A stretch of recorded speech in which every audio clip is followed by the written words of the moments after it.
Hey guys, so I quickly want to show you one of my favorite recipes right now, which is cauliflower spaghetti. Oh my gosh, it's so good. Anyway, so what you're going to do first is finely chop your cauliflower.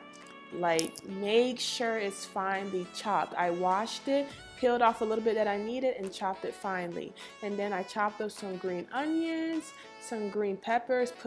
I miced them, so make sure you not miced, I minced them. Wow. I also cut up a half a Roma tomato and 1/3 of an onion.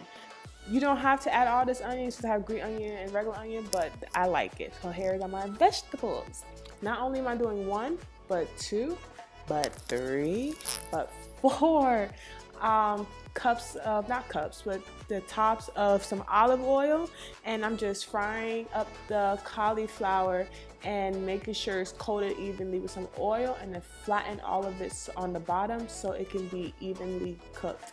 And I like for it to get a little bit brown, but the secret to make it extra brown is to use one of my favorite Caribbean essentials, which is browning. It is simply just molasses, but many Caribbean people have this in their home to make food look presentable and brown. There's no flavor to it. It's simply just like food coloring, but not exactly the chemical one. This is molasses.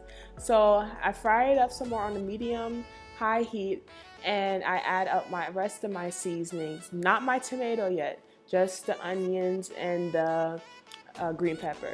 So here you see it all lusciously brown, evenly coating it, and I'm adding my favorite garlic salt and my seasoning salt. I don't have true measurements, it's just up to you how much salt you like in your food. Then I added some tomatoes, and I didn't want to add it in the beginning because I didn't want it to overcook and mess up the flavor. So here is my favorite tomato sauce, and I used the red pepper sauce, and I used half of my old bottle that I had and then another half of a new bottle right here that you see. So in total, full can of sauce. Then I mix it up evenly. Remember, it's on medium high heat, and I probably turn it down to about medium heat at this point. Then I add a little bit of water just to thin out the mixture, and I'm adding some black pepper to make sure it is seasoned, because I like my food seasoned. Then I put the cover on low heat to cook some more.